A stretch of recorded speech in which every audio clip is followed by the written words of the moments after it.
Mana dalil? Kalau iman tanpa akal, kambing pun bisa. Ini iman tanpa akal, monyet pun bisa. Anda berbicara, kucing pun bisa ngomong. Tapi kalau tanpa akal, mana dalil? Justru akal itu yang dicocokkan. Mana dalil pengharaman di Bible? Satu ayat saja kalau ada. Kujadikan obat kalau ada. Silakan. Mana? Jadi mana? Gini loh. Enggak ada, kawan. Tepuk tangan untuk itu.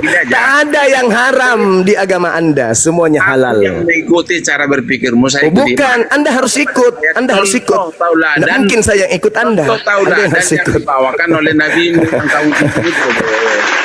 Contoh apa? Umat Islam sangat bangga. Kenapa? Orang Kristen ikut-ikutan ke Islam-Islaman. Oh tidak. Oh tidak. Oh tidak. Oh no, tidak. Katanya. Tidak katanya.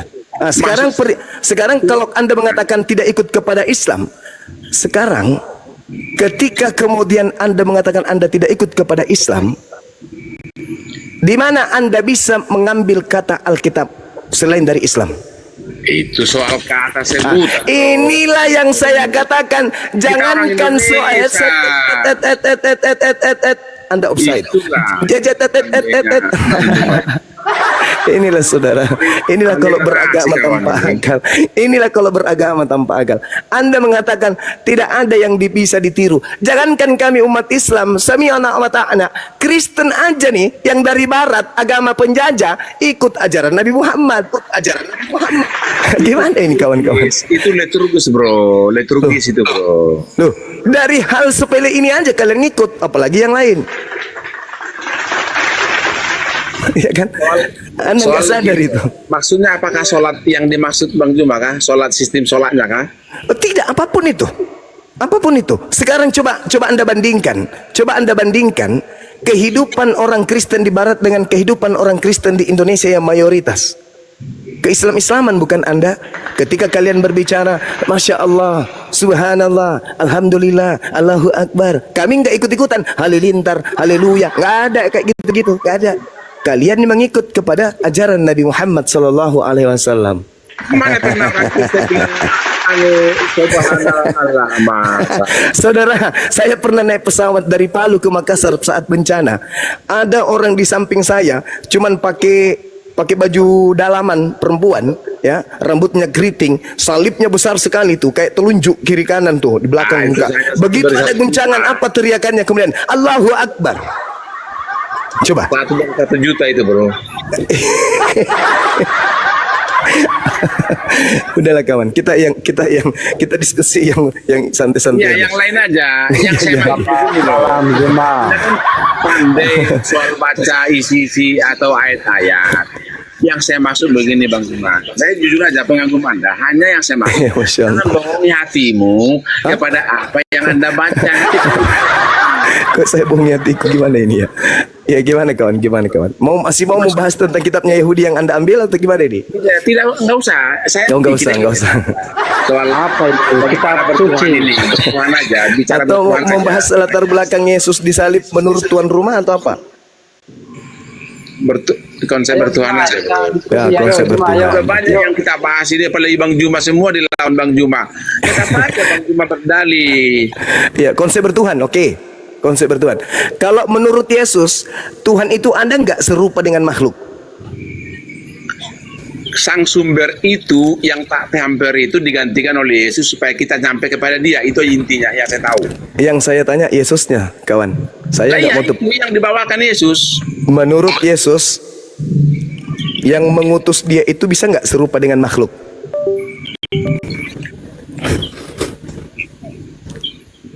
Baru saya dengar pertanyaanmu ini. Jadi saya jawab. Baca Yohanes 5 nomor 37.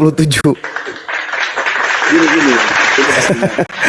Saya udah katakan, ayat demi ayat Anda paham betul dan hafal bahkan. Yang saya maksud begini, ketika Anda membaca isi daripada Bible kami itu, Anda teriring untuk memutarbalikkan atau mendefinisikan seenak hati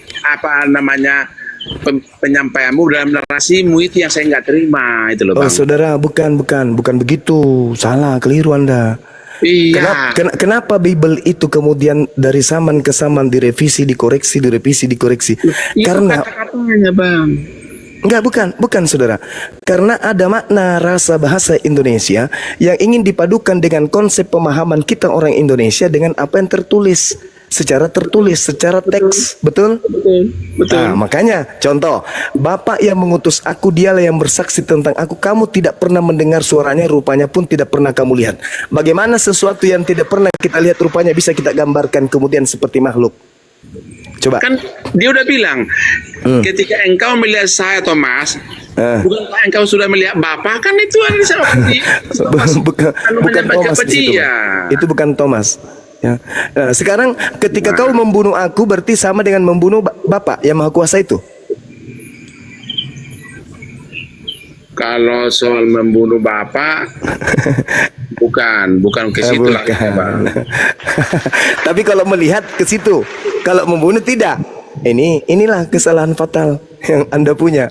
Itu loh. Sederhana bukan? Sederhana. Cuman saudara Kristen itu sudah terikat doktrin. Kita selamat, kita anak Tuhan, pokoknya kita dijamin. Itu. Tapi Anda lupa untuk mempelajari Bible. Ketika umat Islam mendalami Bible, kaget. Ternyata ini loh isi kandungan Bible itu yang selama ini tidak diurai oleh pastor dan pendeta kepada kita. Gitu, terima. Sebentar, Bang. Terima. Gitu, makanya aku bilang tadi, makanya saya komparasikan narasi Anda kepada kebenaran di bawah Nabi Anda terhadap apa yang disebut rohani tadi. Bagaimana kita bisa mencontoh dia sebagai yang diagungkan, kelakuan dia tidak seperti apa yang Anda narasikan.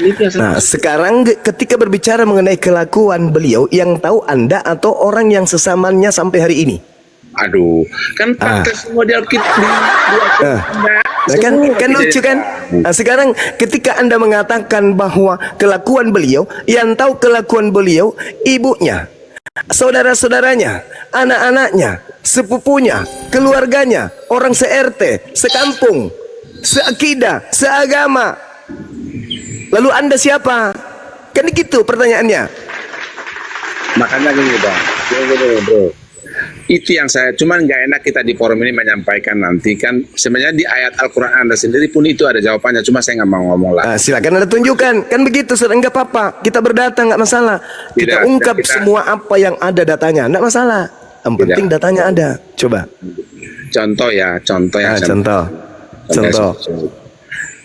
Ada nih kata orang ini dibahas mungkin waktu saya tonton Abang Juma tahun 2000 ya kalau nggak salah, yang soal masalah Aisyah dikawini 6 tahun, gimana kebenarannya itu? Cobalah. Nah, sekarang hukum apa yang dilanggar ketika kemudian beliau menikahi Siti Aisyah? Hukum negara, hukum agama, hukum adat, hukum apa yang dilanggar oleh beliau? Hukum moral. Hukum moral. Di mana itu tertulis? 6 tahun loh, Bang. Itu kapan kejadiannya? Lah justru itu makanya coba bahas sendirilah itu. Ya inilah lucunya saudara saya Kristen. Oke saudara. Oke. Anda tenangkan pikiran saudara. Oke. Anda mengatakan itu berbicara mengenai moral. Ukuran sekarang 50 tahun yang lalu banyak nenek-nenek kita nih yang belum tamat SD sudah menikah.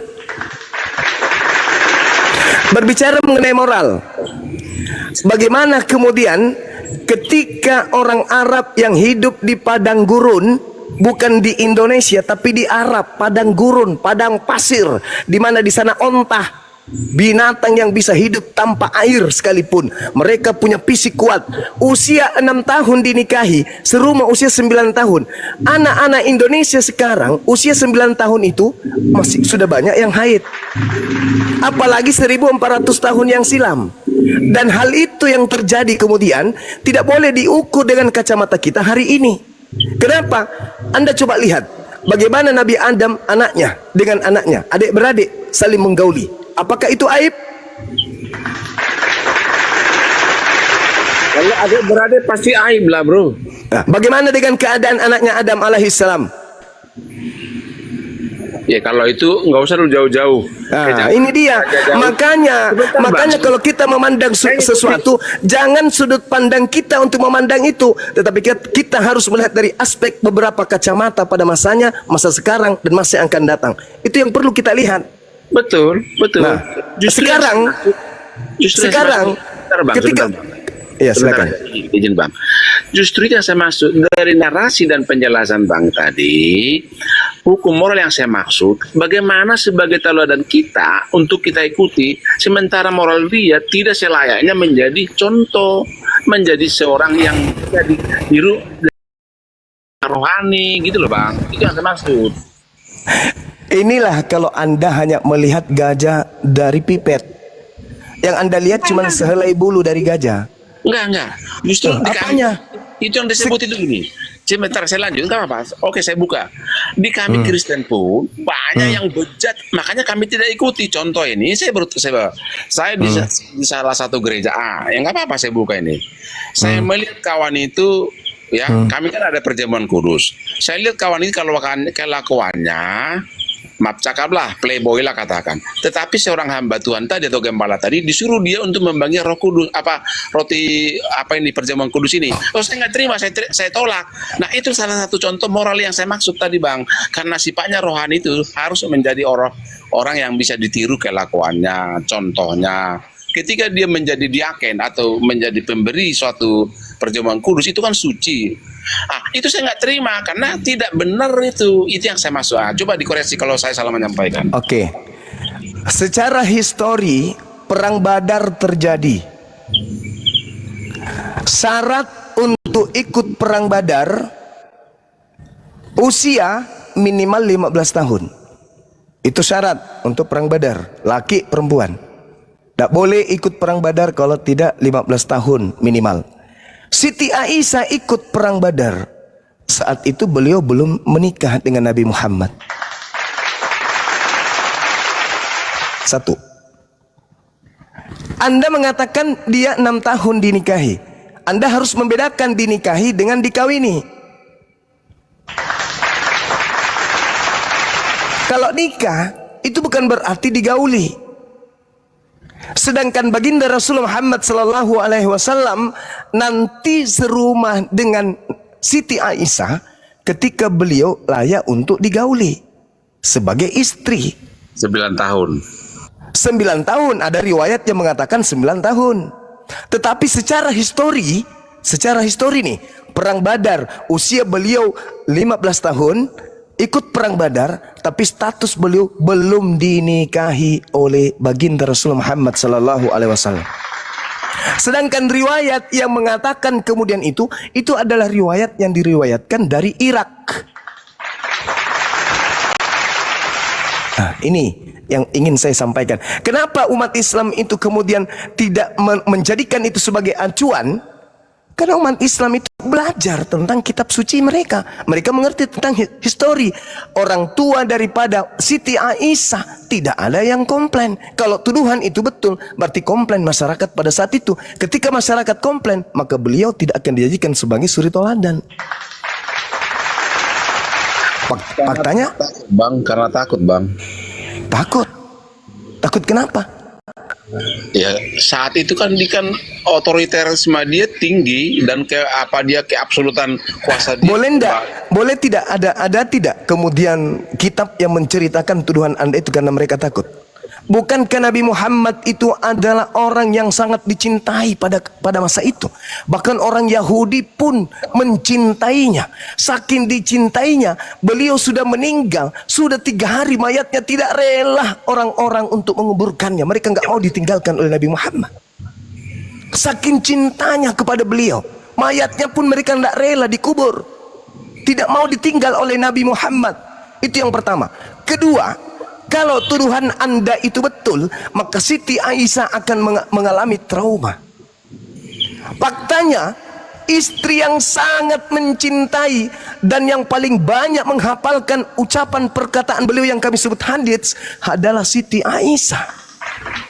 Kalau dia adalah wanita yang terzalimi secara fisik dan seterusnya, maka dia akan trauma, akan menjauhi Nabi Muhammad, tidak akan mencintainya. Jangankan menghafalkan perkataan-perkataannya, mencintainya saja kagak. Tapi alhamdulillah, beliau wanita yang paling banyak menghafal hadits. 2000 hadits beliau hafal lebih. Apakah ini karena trauma atau karena sangat cinta kepada suaminya? Lalu siapa kita yang di luar daripada rumah tangga beliau, yang menghakimi beliau, yang kita belum tentu moralnya, siapa yang tahu di belakangnya istri.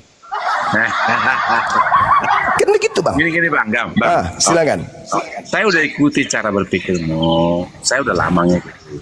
Makanya aku bilang tadi, narasi yang Bang Juma sampaikan, kalau kedengarannya itu semua, waduh, hampir tipis. Artinya kebenaran itu. Yang saya maksud di sini begini.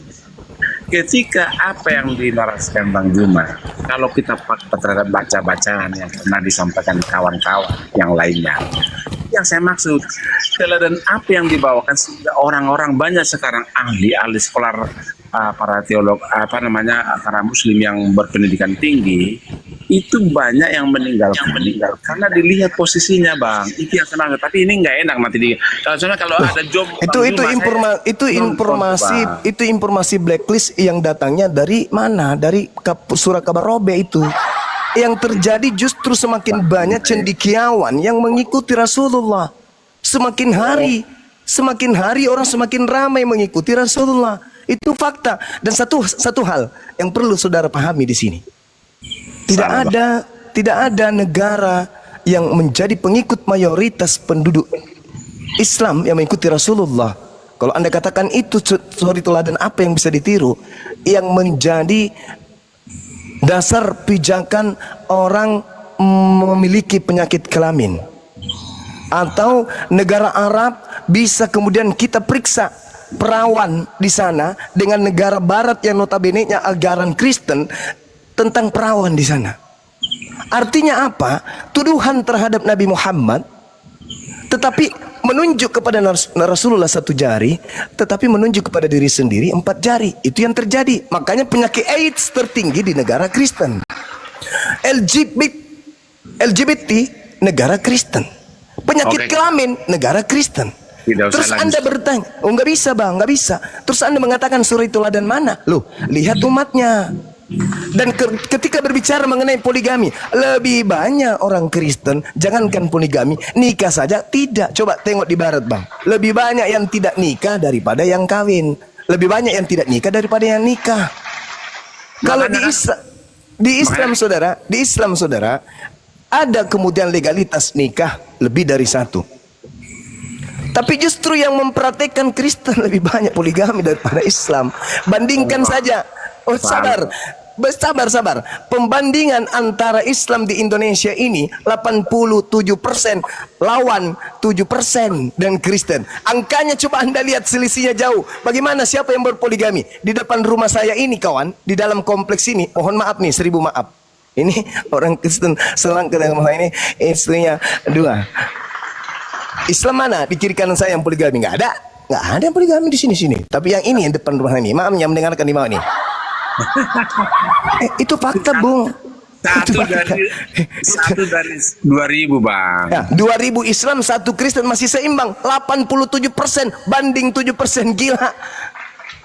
Maksudnya 7% Kristen Indonesia salah, bro. 7% itu pun masih terbagi-bagi. Ada Katolik, ada Protestan, ada Advent, ada Saksi Yehova, bla bla dan seterusnya. Silakan. Bisa bang. Silakan. Bapak mungkin belum di umur zamannya Emil Salim soal kristenisasi yang disebut tahun 83 ya. Padahal tahu nggak bang, transmigrasi yang keluar Jawa itu aslinya Kristen tapi dibuat KTP-nya Muslim. Saya temukan banyak itu bang, di Bengkulu, di Sumatera, di Kalimantan ada itu bang. Jadi itu jangan salah paham. Abang ini kayak kerja di Dukcapil aja.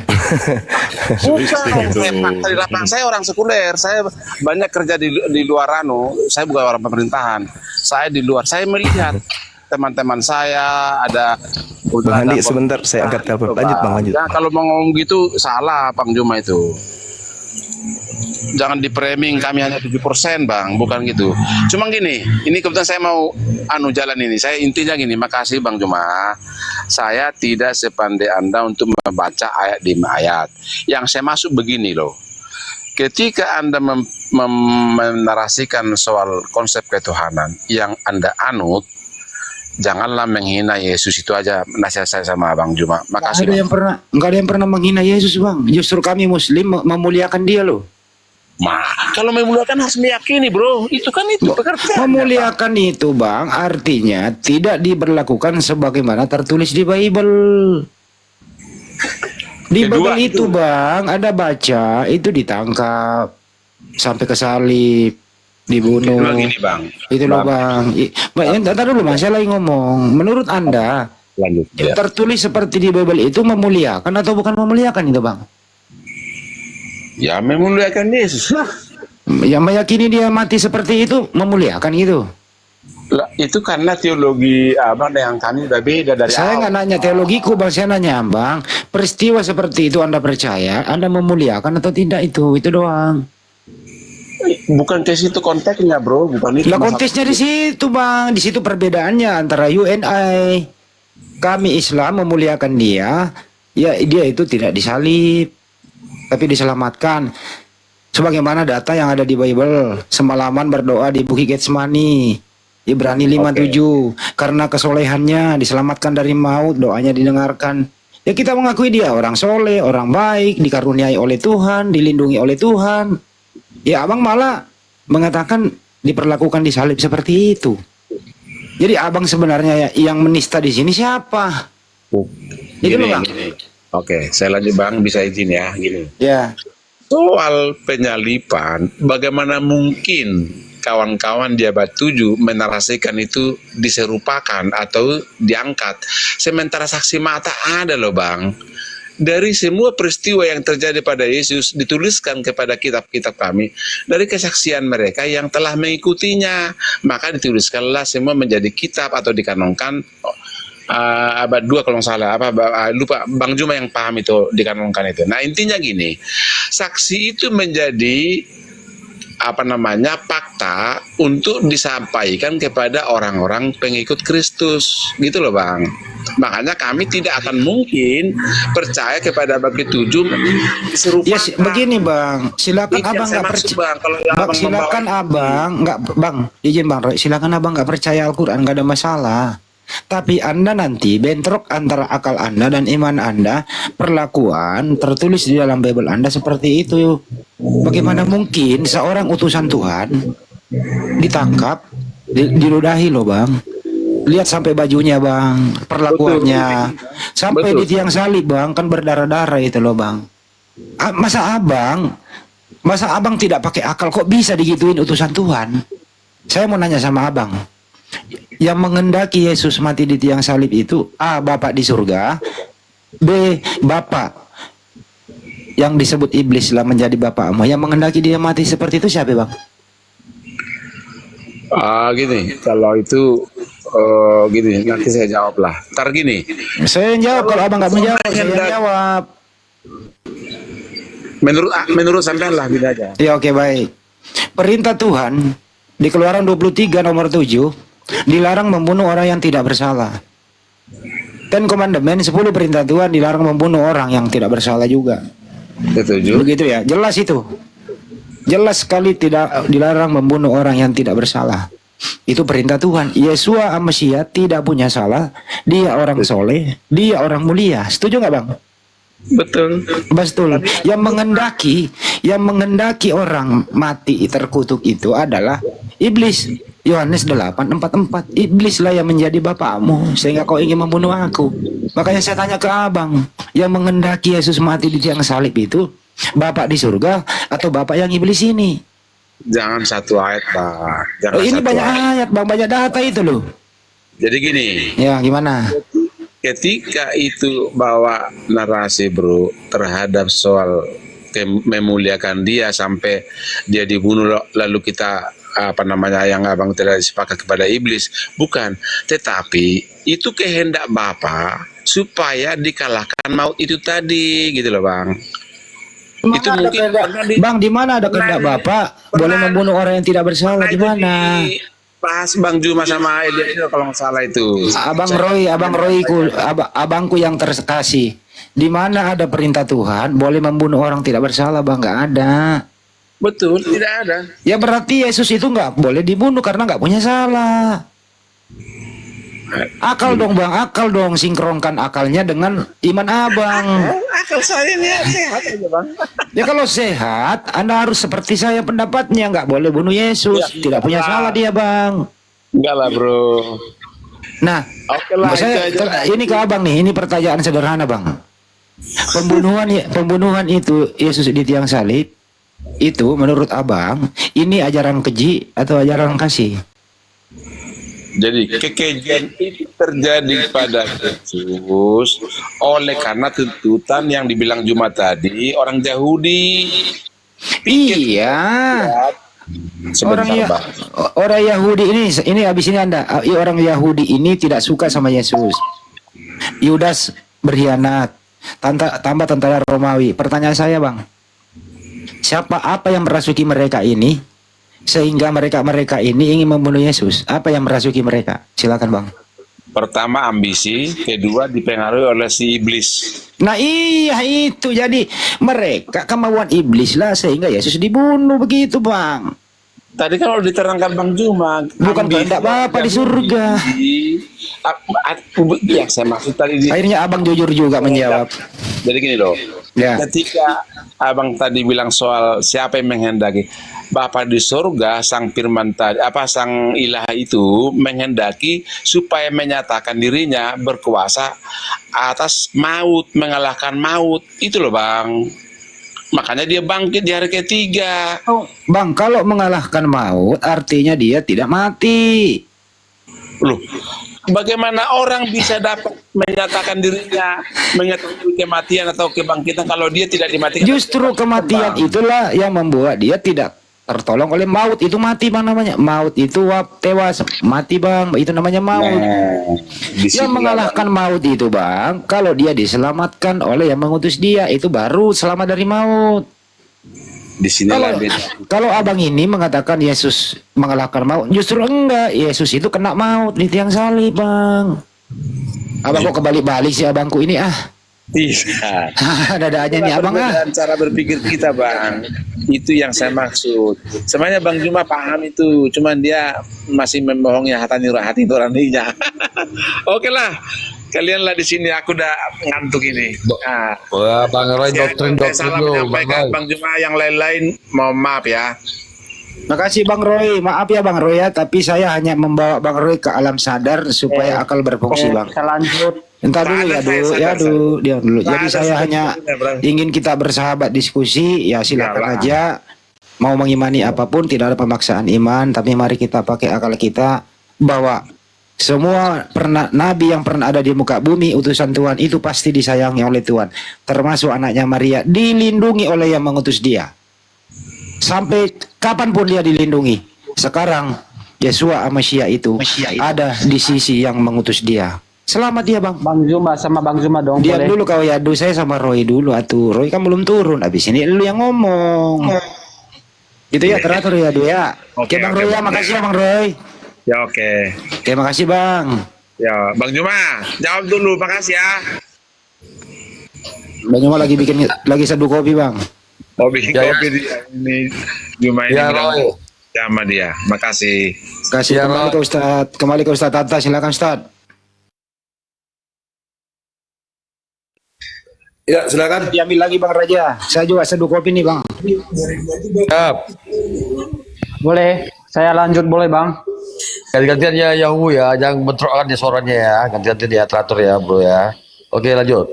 Siap, Pak Ustadz. Saya mau bahas tentang tema yang kemarin ya. Tadi si Bang Zuma tadi menyinggung tentang kitab Yahudi kemarin. Mencuri kitab Yahudi. Boleh nggak kita bahas itu? Itu Mbak Gerunda Juma lah. Gerunda, enggak tunggu, Gerunda. Kan sudah kelar ya waduh. Iya, kita bahas lagi. Kita mau bahas dong, karena setiap orang kan punya pemahaman sendiri kan. Sama aku kan belum. Iya, bentar lagi. Gerunda masih nyeduh kopi di situ. Masih jauh dari berangkat. Sudah jelas itu, nggak bisa kamu pungkiri Yahu. Kalau kitab itu udah nempel kok di kitabmu tuh.